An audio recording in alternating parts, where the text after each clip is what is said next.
regional base. That went up to 36 in the 2004 election. In the 2014 election, if you look at who all won and sent MPs to Parliament, 31 regional parties were represented in the Parliament. It's very slightly lower now, I think it's 29 or 28 in this Parliament. But regional parties, therefore, because they often have just one or two members, cannot be ignored, but they are often fairly small in their impact in the House. Now, again, to look at vote share, as recently as 1984, regional parties got a total in the entire country of just 11.2% of the votes. But by 2009, that had gone up to 28.4%. And in every election since '84, the vote share of the regional parties has increased. Today, in the 17th Lok Sabha, we have 145 MPs in the Lok Sabha who are only from regional parties. That's despite the BJP having 303 and the Congress having 52. You've got 145 from purely regional parties. Now, the Election Commission recognizes 53 regional parties. That's not a small number, as you can imagine. And that doesn't mean they're represented in Parliament, but the Election Commission allots them a symbol that nobody else can use, and that has a certain resonance and meaning across the country. And regional parties are in power in 10 of our states.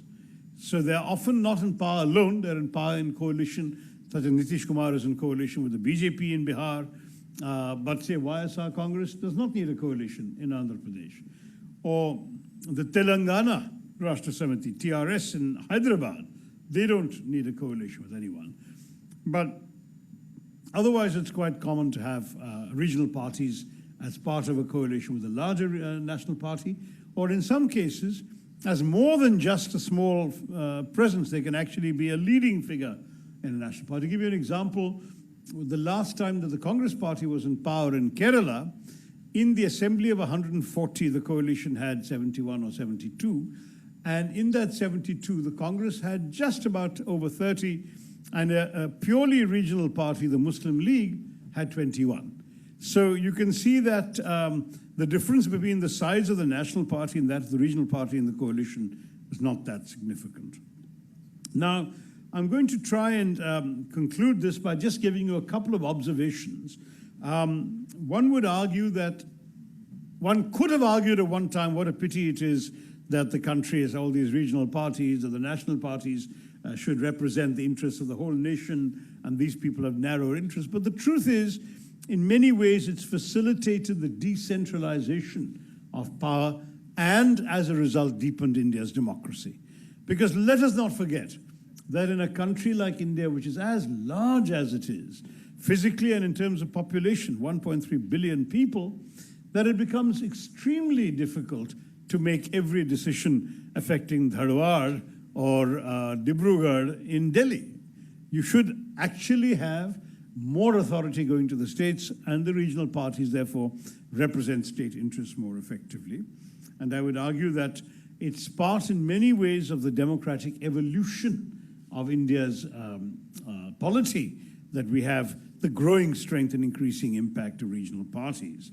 I would argue that the regions need attention from the center, but a national party sometimes puts its own national perspective ahead of the local party's direct interests, whereas a local regional party very often articulates and defends and puts forward the interests of the state with much more passion and conviction, because for them it's the most important issue, whereas for any national party, there can be 20 other issues. So imagine if you had a national party ruling in Bengal and the Prime Minister had concluded an agreement with the Prime Minister of Bangladesh, do you think that a national party like the BJP, if it were ruling in Bengal, would have been able to obstruct that agreement by citing the Tista River waters and refusing to agree?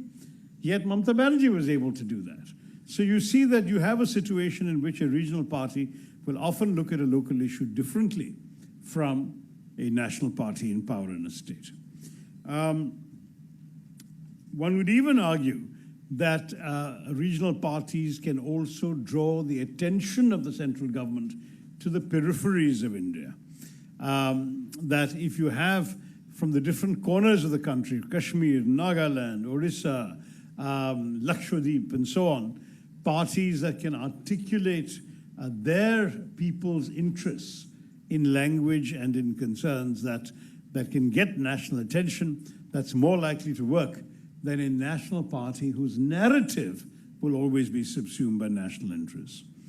And finally, one could argue that the center can be kept in check in terms of its possible excess of power precisely by having a more genuinely federal polity with lots of regional parties inside. Even in foreign policy, by the way, I mentioned the Tista example. It's very striking that most of India's states share boundaries with other countries. I think the only states that don't, if you count Delhi as a state, otherwise Madhya Pradesh, Chhattisgarh, Jharkhand, and Haryana are the only states that don't have a border with a foreign country or a maritime boundary, a sea boundary. And that's very important to realize that in our country, these are people who in many, many ways have a legitimate interest in advancing their interests across the waters and across the borders. And so remember that because of history, a number of our states have more in common with foreign countries than with the rest of us. So West Bengal has an entire language, culture, and ethnicity in common with Bangladesh. Our Punjab has the same thing in common with Pakistani Punjab, far more than they do with the Tamil or with Zakka and me in Kerala. The Tamil Nadu people have affinities, cultural, ethnic, linguistic affinities to the Tamils of Sri Lanka, which they don't share with the Haryanvi here. So you've got all of these important, significant possibilities that India can enhance its outreach to its neighbors by using the regions and regional parties to communicate more effectively sometimes than a national party can. So these are some of the positive factors. There will be, in some people's minds, some negatives as well, of which the most predominant thing will be that instead of perhaps always putting a national perspective first, many regional parties will stand up for regional interests. And this was never an issue with the Congress, which was very accommodative of various regional pushes and pulls. But with the BJP, which is a much more majoritarian Hindi, Hindutva, Hindustan narrative, I imagine that a lot of the resistance to it is going to come increasingly from the states. I think, for example, the imposition of Hindi is simply not going to be accepted by the South, and that's something the BJP is already discovering. Similarly, a lot of the Hindutva agenda is not shared south of the Vindhyas because our own experience historically of communal relations is very different from the memories the BJP is trying to stoke up in the north. And I think that, for example, the threatened or promised endeavor by Mr. Amit Shah to impose a nationwide NRC is going to run into serious problems in some of the states which are run by regional parties. So I'll stop there because Zakka says he has some questions and possibly you have some questions, but that gives you a broad overview of the larger opportunities, challenges, and evolution of regional parties in our politics. Thanks very much, and Jai Hind.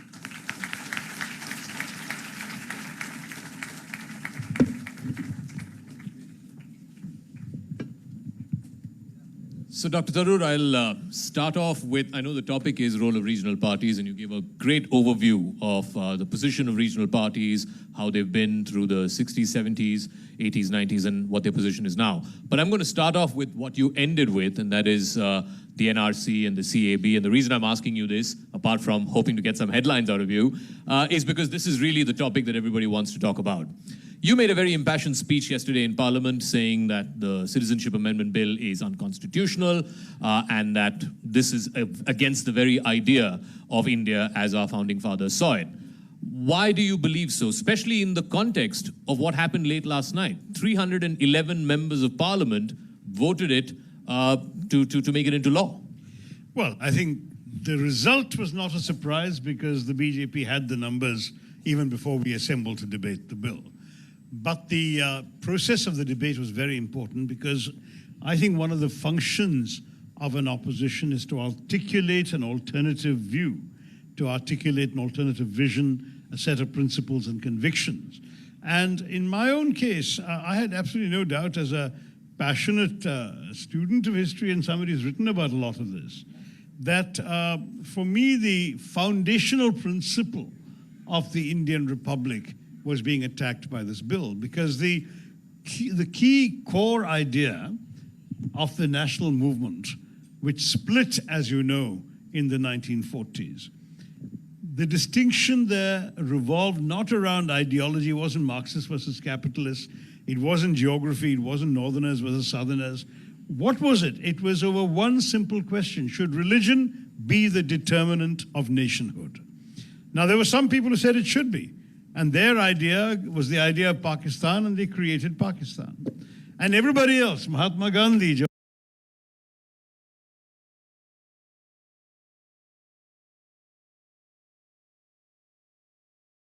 Jawaharlal Nehru, Rajendra Prasad, Maulana Azad, Dr. B.R. Ambedkar, they all said no, religion cannot determine nationhood.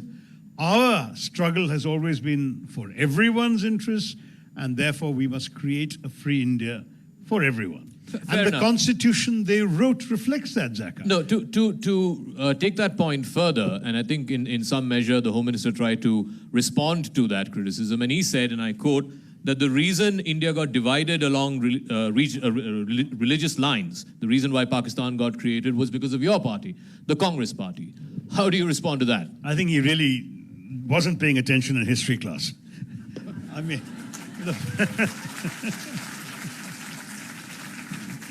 the fact is that throughout the freedom struggle, the Congress party was the one party that claimed to represent everyone and stood for an India of all religions. The only two parties that disagreed with the Congress on this were first the Hindu Mahasabha, which in 1935, thanks to Mr. V.D. Savarkar, decided that Hindus and Muslims are two separate nations. And the second in 1940 was the Muslim League, which under Mr. Muhammad Ali Jinnah proclaimed the same theory and said we're two different nations and we deserve to live separately. Those were the only ones who felt that Muslims and Hindus were separate nations. The Congress party, in fact, through much of this period, was headed by a Muslim, Maulana Azad, who was president for 5 years till 1945. Congress always claimed that the only problem it had with the Muslim League was the Muslim League's pretension to represent all the Muslims of India, when the Congress had plenty of Muslims in its own fold. And this idea that your religion determines what kind of nationality you should have was something India rejected. Why did we vote against the creation of Israel at the UN? Yeah. Same logic. They said, why should you have a country for just one religion? That was the Indian. So the Congress party was fundamentally opposed to the idea that religion should determine nationhood. So for Amit Shah to put the blame on the Congress, I mean, they blame the Congress for everything. Congress and Nehru, right? So if there's bad weather in Delhi tomorrow, they'll blame it on Nehru. I'm not going to take that seriously. How do you respond, though, to what the BJP claims that, A, this does not affect people who are already Indian citizens, and B, this is about, you know, what India stands for. If there are minorities in Bangladesh, Pakistan, Afghanistan who want to flee, then we should be their beacon of freedom. So I'll tell you how it's going to affect Indian. There's a tangible sound is gone, no? Is it there? So there's a tangible way and an intangible way. The tangible way is very simple. Most Indians, including many members of Mr. Modi's cabinet, most Indians, including many members of Mr. Modi's Council of Ministers, can't prove who they are. They don't have exact birth certificates. We had the spectacle of a minister in Mr. Modi's government, General V.K. Singh, former head of the army, actually conducting a case to say that his birth certificate his birth date was different from that in his official certificate. So in India, we have this problem. A lot of the records have been very badly kept, if kept at all. So perhaps the majority of our population, particularly poorer people, rural areas, slums, and so on, will not have anything to prove in documentary form their birth date and their place of birth, as well as their exact age. Now, in that reality, what happens? You create a nationwide NRC, and you decide X number of people, it'll maybe be as high as 20 million, 30 million, are ineligible to be Indian citizens because they have not been able to prove it. Now, under this bill, any Indian who is a Hindu, Christian, Buddhist, Sikh, etc., who can't prove his thing will say, okay, I can't prove it, but under this, give me citizenship after 6 years, and here's the proof that I've been here 60 years, or 20 years, or 10 years, whatever. And he gets it. The only Indians who cannot claim that right now are the Muslim community. Also the Jews and the atheists, by the way, that's another matter. But the Muslim community in this situation, and I see my good friend Asad Owaisi coming, what will happen with them?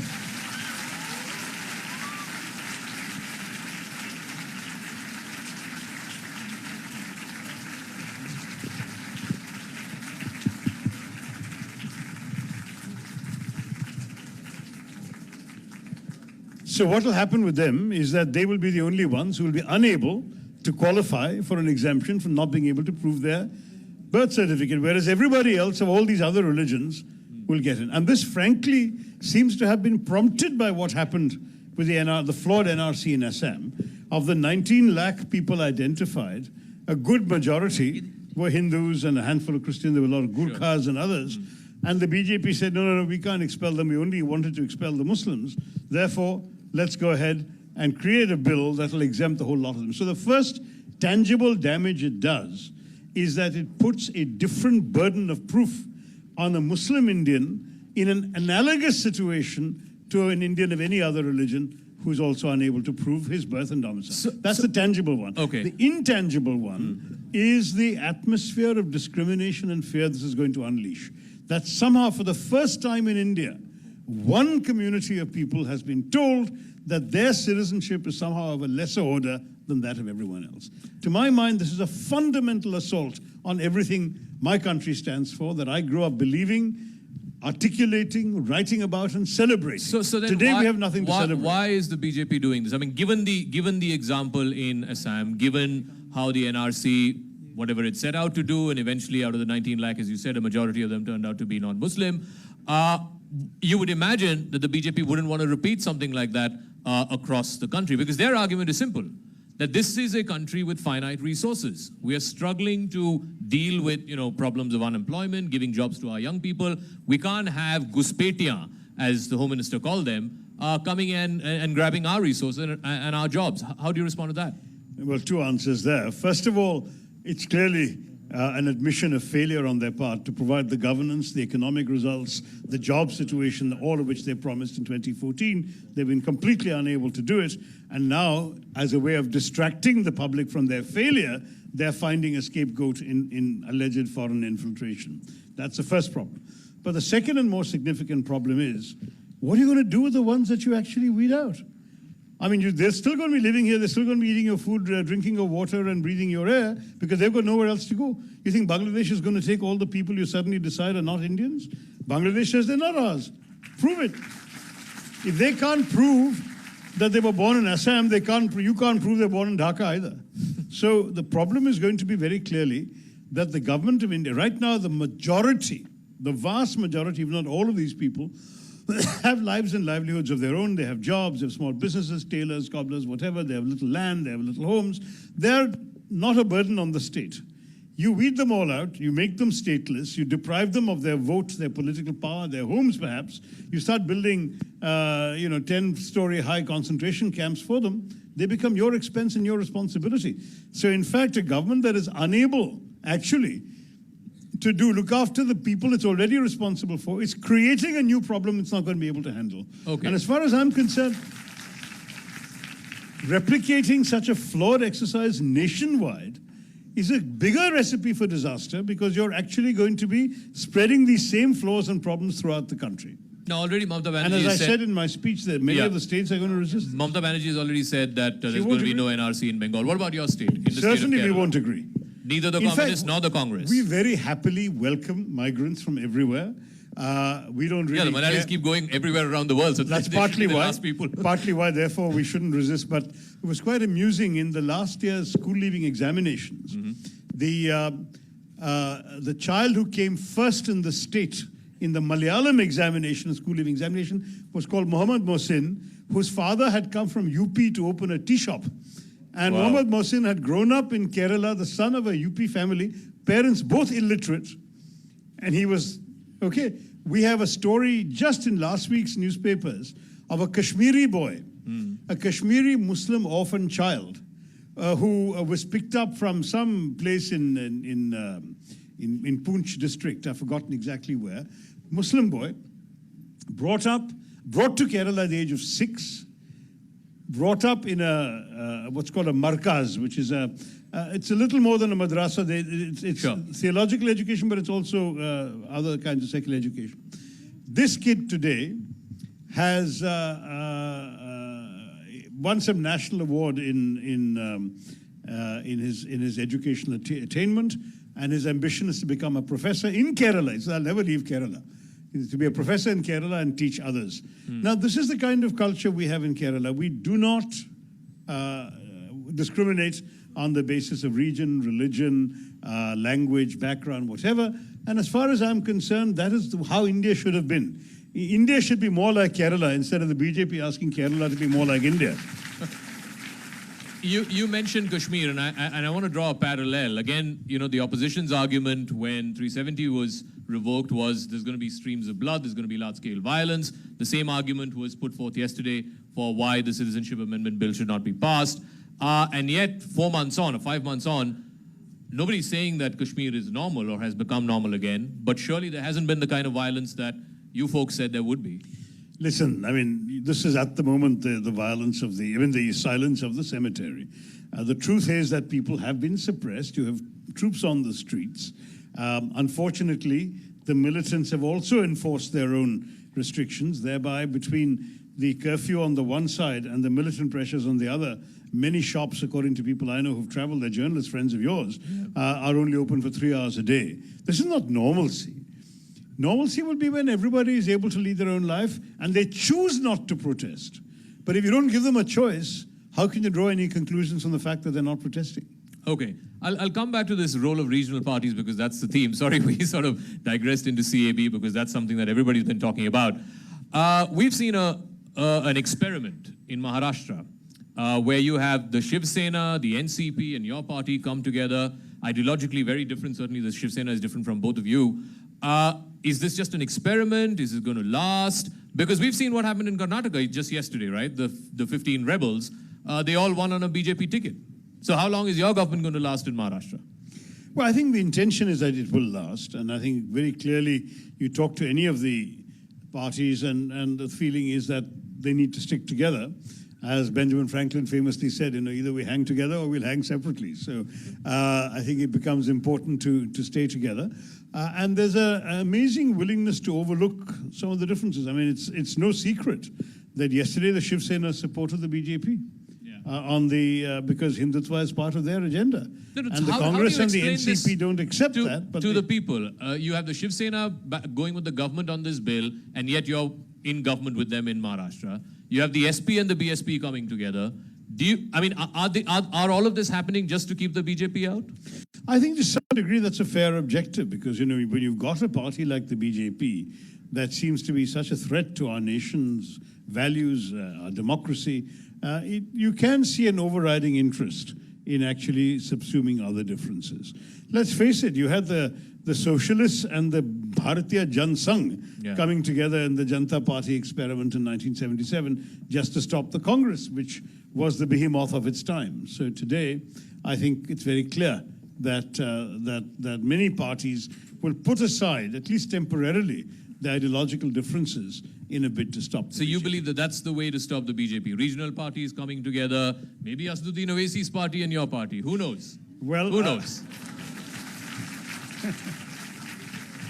I have to say I very often agree with what he says in Parliament and how he says it. He sits exactly just behind me, so I get a ringside seat for his speeches. And I personally have no great difference. There are obviously political differences between any two parties that are often seen as competing for the same vote in the same place. And that may be a burden when it comes to making any, because as soon as you suggested that, Asad was going, no. So it may not happen. But I think there's lots of common principles that we would want to uphold. And certainly on this debate, I think any of the speeches that my colleagues and I made could have been made by him, and any of the speech that he made, except that I can't speak such beautiful Urdu, I could have said the same points with exactly the same conviction. No, not So tear up we're the not, bill. we don't disagree on this. Yeah, yeah. not tear up the bill. All right, thank you very much, Dr. Tharoor. Thank you all very much. It's been a pleasure speaking to Dr. Tharoor, ladies and gentlemen. Thank you so much, Dr. Shashi Tharoor ji. Thank you so much, Mr. Jacob. Once again, a very big hand for both of them for with this very thought-provoking discussion on the stage of second edition of National